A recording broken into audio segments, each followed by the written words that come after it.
theyeshiva.net. The Sugya of Eretz Yisrael is one of the most painful things. Why? From the 6-Day War, the Rebbe almost at every Farbrengen spoke about Eretz Yisrael. When I was growing up in the 70s and 80s, there was almost no Farbrengen that the Rebbe didn't spend a half an hour, sometimes an hour and a half, to talk about the situation in Eretz Yisrael and the mistakes that are being made. And I used to wonder, there's 5,000 Chassidim. They're not military people, they're not government people, they don't even know what he's talking about. It's Chanukah, talk about Chanukah. Purim, Yud Tes Kislev, Yud Tes Kislev, Shabbos Vayishlach, Shabbos Vayishlach. And it was almost like the Rebbe, it burst out. So he spoke for hours about Chanukah, Purim, Yud Tes Kislev. But then at some point, he would start talking about Eretz Yisrael. And one of the main points he would make almost every Shabbos was that they're making a terrible, terrible mistake. They don't realize that they are surrounded by people that want every Jew dead. If they had the ability, they would do exactly what the Nazis did. And when you have a snake, you have to cut off the head of the snake. If you don't cut off the head of the snake and you let it be, it's going to come and bite you. It would be like in 1945, the Americans and the British say, we already bombed the German cities enough. Let's leave Hitler in this bunker. We already taught him a lesson. And what would happen today? Everybody would be speaking German. And none of them would be Jewish, those who would be speaking German. Now, the Rebbe was not hawkish. The Rebbe was not a hawkish person. You know what hawkish is? Huh? Wie sagt man auf Yiddish? Everybody knows. Only 23 everybody. They all know what hawkish means. Some people, their nature, they're hawks. They're aggressive. We're going to fight. We don't give in. The Rebbe was punkt farke. There was nobody who spoke so much about world peace and Mashiach and Sheva Mitzvahs B'nai Noach, and that ultimately the whole world is going to be peaceful, and that's what we're looking for and we're davening for. His whole nature was full of peace and love. But it came to this sugya, he said, you have to understand that any compromise you're making that could possibly endanger one Jewish life is Hepech HaShulchan Aruch, and it's going to haunt us horribly. And I remember I was a kid, and he would speak about it for a long time, and he would analyze and explain. And once the Rebbe said, people asked me, was hast du nicht auf? 30 years he started, 30 years, non-stop. And then he said, ich gebe a Kuck und ich seh abchie ledeures. Ich seh abchie ledeures. There were 3 million Jews then in Eretz Yisrael, not 6. Today, 6.6, then it was 3. He said, 3 million Yidden in Asakane. Ich seh's. Wie kann ich nicht schreien? Wie kann ich nicht schreien? And he encouraged the leaders privately and publicly, constantly, every prime minister, every general, whoever he could, that their whole way of thinking needs to change. And that they had opportunities time and time and time again to be able to achieve what Hashem needs them to achieve. But they didn't do it. They didn't listen. They mocked him. Nah. What they would do is, you send in a few, so the Rebbe would compare it to a cancer. There's a raging cancer. The cancer wants to kill you. The doctor goes in, starts the surgery, says there's too much blood. And he leaves the cancer inside. He said, don't worry, I got rid of 40% of the cancer. I got rid of 90% of the cancer. You know what the end of the story is? Guy is dead. You don't make peace with cancer that's trying to kill you. You can't. You leave a few cancer cells, boom! Rachmana litzlan. You have to cut off the head of the snake. Eretz Yisrael did not do this for a few reasons. First of all, they did not read reality. They did not understand the reality. They thought that the other side are like Jews. They want to raise their children in peace. They just want territory. They want comfort. They want to play golf on Sunday, eat sushi on Friday, eat cholent on Shabbos, and have a good life. They did not realize you're dealing with a religious war that wants to see every Jew dead, and for them, that's the biggest simchas Torah. How many Jews are surprised now by the atrocities? All the Jews. Why are you surprised? What's the surprise? The moment the Fogel family was slaughtered in Itamar Shechted, the whole family Friday night, that's when Israel should have done what they're doing now. Not now. Now they did it to 1,500 people with the kidnapped and the captivity and all the wounded. They did it to one family, you see. Who shechts children? Who shechts children? You heard of somebody shechting children? That's what they did in Tachvetat.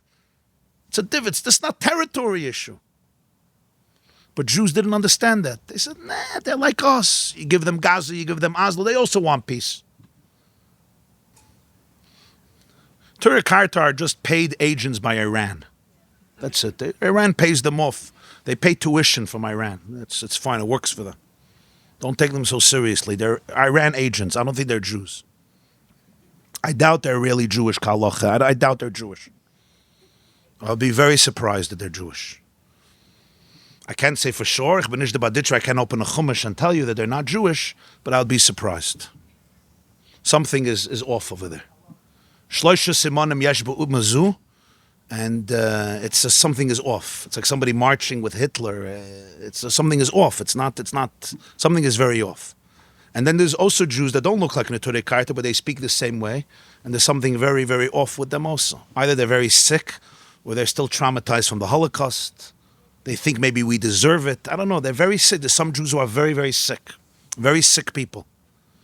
Very sick. You have to have compassion for them, but not tolerate their views because they're lethal. They're poison. It's pikuach nefesh. The second reason Israel couldn't do it is because Jews are Rachmanim b'nei Rachmanim, and they have Rachmanis. The Medrash says if you have Rachmanis to those who are cruel, you're going to be cruel to those that you have to have Rachmanis on. The third reason is the worst tragedy. And that is, because of the lack of Torah, Israel did not feel the moral strength and justification that Eretz Yisrael entirely is our home. If you come to shoot my kids in my home, there's no issue. But they started to believe there's two sides. There's another home here. You had a Holocaust, fine, but you can't take away a home. They started to believe that narrative.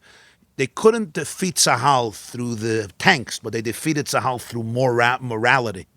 The Jewish people stopped believing that it's their home. And that's why Torah is so important. The first Rashi in Bereshis, they stopped teaching. What's the first Rashi in Bereshis? First Rashi wrote this in the 1000s, and he was in France during the Crusades. There were no 6 million Jews living in Eretz Yisrael. There were a few Jews in Eretz Yisrael. The question was the Muslims or the Christians are going to rule. What does Rashi say? That the whole Sefer Bereshis is extra. Amar Rabbi Yitzchak. Torah should have started in Parshas Boy. Torah is a book of mitzvahs. The first mitzvah is in Boy. The few mitzvahs from Bereshis you could put in Shmois. Milah, Gid, Hanasha, Pru'ervu. So why is the whole Sefer Bereshis? It's extra. You want to go? You want to teach me history? Make a Sefer of history. Torah is lessons. It's halacha. So what does it actually say? From Bereshis till Boy. Why was it written? Zakrashi mishum koyach ma'asav higid la'amay losas lam nachlas goyim she'im yoimru umas ha'olam liYisrael listim atem shekavashtem atzah shiva goyim. Rashi says one day the nations of the world are going to come to the Jewish people and say, you're a bunch of thieves, you're a bunch of thugs, you are conquerors, you are occupiers, you are colonizers, you are an apartheid state. Listim atem, you're thugs. And Jews are going to say, well, you're right. We're taka thugs. So you know what? We'll go back to the 67 borders. That invention was a Jewish invention. None of the Arabs say that. The whole Israel is an occupation. We decided we'll give Gaza and you'll be happy. No. Every point of Eretz Yisrael is ours. Listim atem. The Jews didn't want to accept that because that means you're dealing with a sworn enemy, and they wanted to believe that we could play golf, we could be calm. And the Rebbe said, you're dealing with the head of a snake. Say the truth. This is our home. Not a vestige of terror will be tolerated. It will be cut down mercilessly. You don't put one life in danger. Oh. So Rashi says the whole Sefer Bereshis was written to give Jews an answer. To say Bereshis bara lekim es hashamayim v'zarz. God created the world. He took one little tiny piece of land the size of New Jersey and he gave it to the Jewish people. That's it. It's a match on a football field. But that match belongs to the Jewish people. Instead, they said the UN gave it to us. The UN also says that Zionism is racism. The chairman of the UN says Israel is being disproportionate. So the same UN, then there's a Balfour Declaration. Balfour is dead many years. And British changed, they made a white paper. This reason, that reason, all reason, but the core is not there. The Muslims are religious people. Allah Akbar, they were screaming Allah Akbar. You have billions of Christians and Muslims who believe in the Bible. The only ones who are afraid to quote the Bible are the Jewish people who gave the world the Bible. That's why Torah is so important. This whole division between those who learn and those who fight is such a, it undermines the Jewish people. Torah is the gibui ruchani. The army needs morale, especially a Jewish army. When a Jewish army doesn't have morale, they're killed. The morale of the Jewish people is the Torah. My son Mendel told me a gewaldige word from the Elchanan Wasserman in Kovitz Shiur in Parshas Vayishlach. The Elchanan Wasserman, Hashem Yinkem Dameh, was the Rashiva of Baranovich. He was killed by the Germans, I think July 41, Tammuz Tavshin Aleph. So the Elchanan says a moededike word. The Gemara says, Alter Rebbe brings it in Tanya, Vitir HaKadosh Baruch Hu al Gilui Arayis Shvichas Dam Avodah Zarah V'loi Vitir al Bitul Torah. Hashem was ready to forgo, in the time of the Churban, idolatry, adultery, and murder, spilling of blood, but not Bitul Torah. Frekta Balchanan, come on. If your son comes to you and says, Tati, I want to quit yeshiva. I don't want to learn anymore. But you know what? I'm not going to kill anybody. I'm not going to do shvichas dam. I'm not going to do gilui arayis. You say, you know what? Those I don't care. Bittul Torah, that's what I care. It's strange. Gilui arayis, shvichas dam, avodah zarah, that undermines the world. It's heinous. It's evil.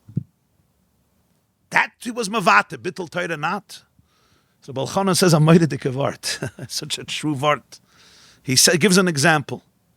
There were two countries and they were enemies. They were fighting. Each one has an army and weapons, and one country fights against the other one, and sometimes they win the war. They defeat them. Whatever their mission was, they accomplished. He says, but that's not the end of the story. You know why? Because tomorrow, the other country might attack back. It happened that there were wars. One country was defeated. They had to back off. They had casualties, whatever it is, they had to give up territory. But 10 years later, 100 years later, 50 years later, it happens constantly. The nation attacks. 6-day war, Israel won. And then, here again, Israel made a mistake. They right away said, we're going to give everything back. The Arabs didn't accept it. And then they accepted a ceasefire. The Rebbe said, the moment the ceasefire is going to start, Egypt is going to prepare for the next war. Everybody laughed. And then came the Yom Kippur War. Lebanon, Begin didn't want to finish in Lebanon because there were 4 mothers screaming. And the Rebbe said, what the people you're living in Lebanon is going to create a b'chia l'doiris. Now the sakana of Lebanon with Hezbollah's ein l'shai the Eibishter's loiset.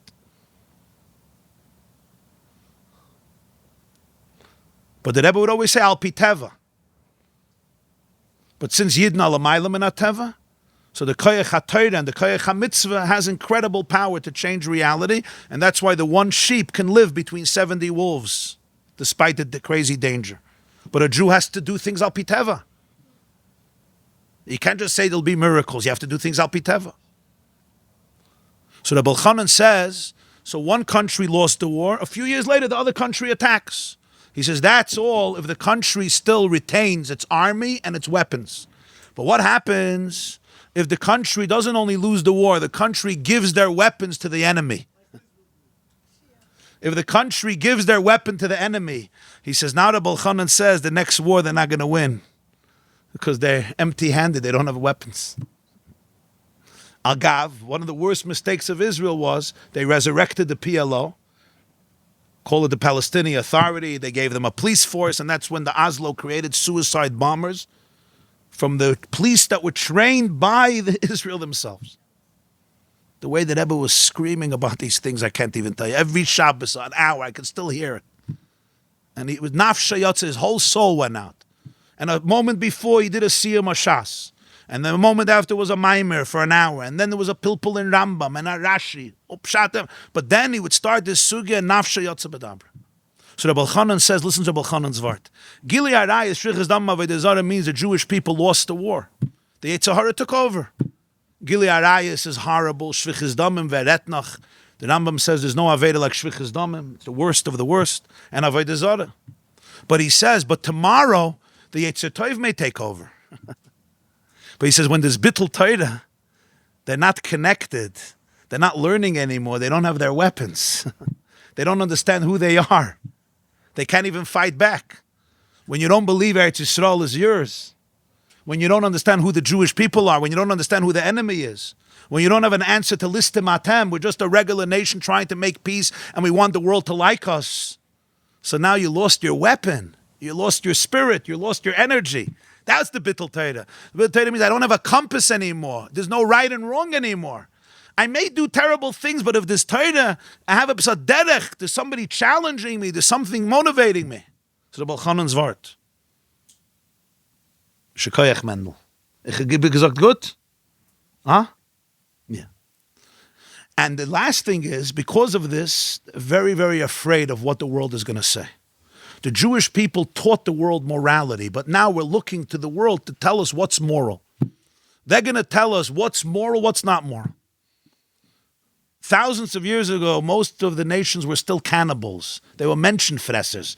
They stood in forests and they ate human flesh, and the Jewish people then spoke about not to eat Eva min achai. When Jewish people start gleaning their morality from people who couldn't care less if there's another Holocaust, so what do you end up? Every move, before I make the move, I have to know if this one likes me and if this one agrees and if that one agrees. And this is not coming from a hawkish perspective. We want to be aggressive and we don't love war. We love peace. We want Mashiach. We don't want war. We want peace. But it comes from a healthy perspective of Haba laharga, Chashkem laharga, understanding.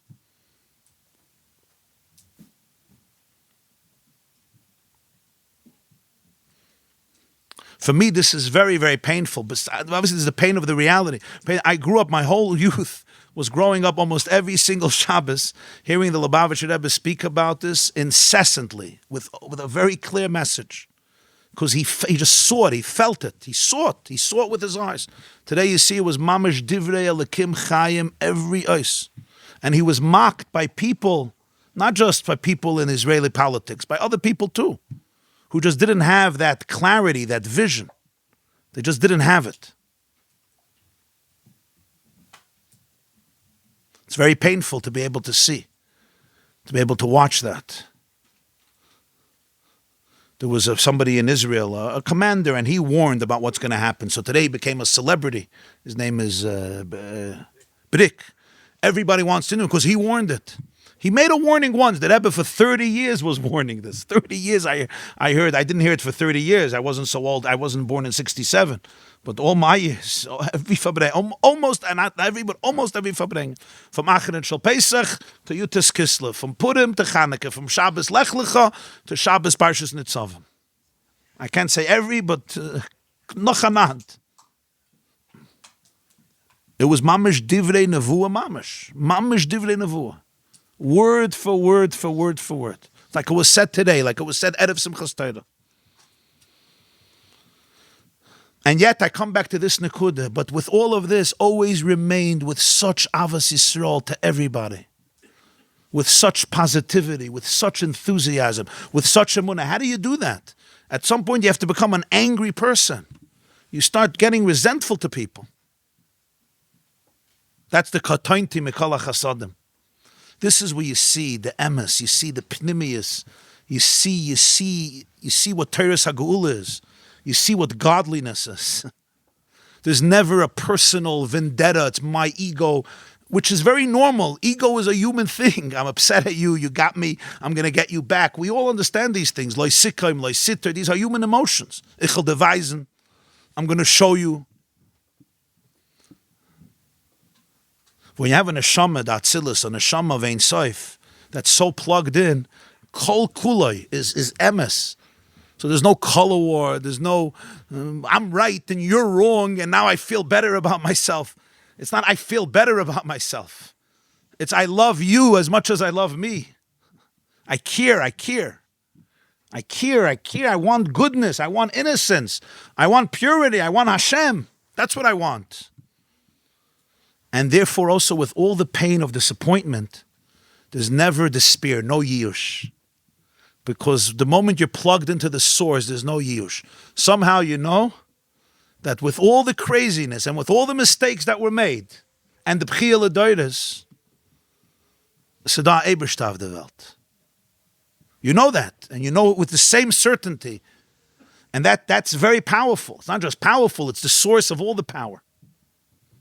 It's lo yitosh Hashem amoy v'nachalosei lo yazev. Hishia es hamecha ureim v'nasim adoilam. Lo yitosh Hashem amoy.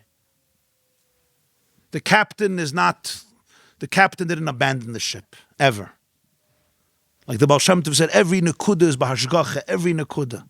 Every nekuda, even the leaf that turns over is b'hashgacha. It's getting its vitality that moment. TheYeshiva.net